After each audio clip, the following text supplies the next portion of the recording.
Why did you choose your career in learning industry? Why not something else? So that's a good question. I've been with Microsoft for over 20 years, and so I've done a lot of different things at Microsoft. I've done professional services, I've done some program management and product teams, and most recently learning, and I am really enjoying learning because I can see firsthand how we can change lives. In my other roles, it's a little more secondary.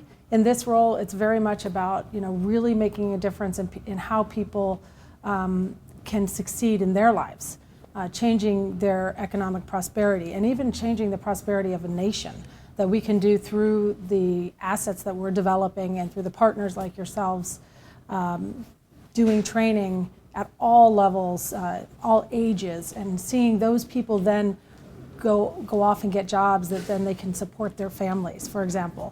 So that makes me feel really good. It's very satisfying from a job perspective, and it's challenging, right? I mean, learning is changing. Technology is driving many, many changes in the learning industry. So the challenges are there and the satisfaction is there. So it's fantastic from that perspective. What made you successful? You are right now the general manager of Microsoft Learning Experience. How did you get to the top? What skills did you develop to go there? So first of all, thank you for calling me successful. I appreciate that. So I think you mentioned that one of the things that I think has really helped me succeed and grow is passion. And I've always made it a goal of mine to love what I do, to be passionate about what I do every day. And with that passion comes energy, right? And with that energy, you can continue to grow, you continue to learn and grow. And it's sort of this cycle that it continues that passion and enables you to do the next thing in your career because you're learning and growing and passionate about that next thing. So I would say overall it's loving what I do and being passionate about what I do, and then continuously learning and growing my skills along the way. Why do you think there is a skill gap, especially in the United States, and how organization can solve that skill gap problem? Yeah, so the skills gap is a really, really complex problem, and it's really frustrating because what we see is many, many open jobs. Microsoft alone has thousands and thousands of open jobs for IT professionals, and many companies do. So we see many jobs, and then on the other side, we see an unemployment problem, right, in certain sectors in the United States. So, that mismatch is very frustrating. What a company can do is really continue to invest in their people, because I think that's what's gotten us to the place, one of the reasons we are in the place we're at, which is companies aren't investing in their talent to grow that talent within and keep their skills up to date with the rapid changes in technology.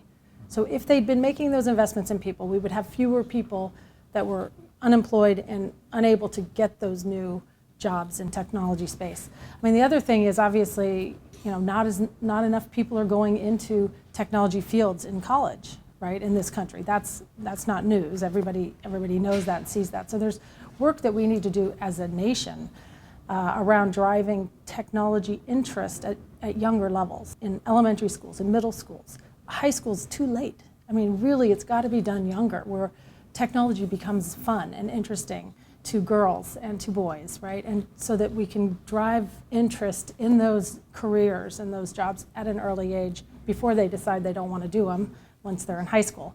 And so that would drive more people into the education system seeking out those kinds of careers. That would help our skills gap tremendously, but we have to start young. I think it's too late once they're in college to try and convert them to an IT field. Can you define what you mean by Internet of Things, and what are the different technological trends you are observing from a Microsoft point of view? So the Internet of Things is kind of a broad category describing those things that are not the typical things we think of that are connected to the internet, like the phone, the tablet, the laptop, the PC. It's those devices that are monitoring and metering and potentially filming different pieces of the world, right? Parking meters, utility meters, health, right? These are the wearables, right, are monitoring different things about what you're doing in your day. All of those things contribute tons of data. and they're enabled through the cloud, and that data then resides in the cloud, and then there's analysis that goes on with that data and enables decisions to be made and actions to be taken based on what that data is telling you.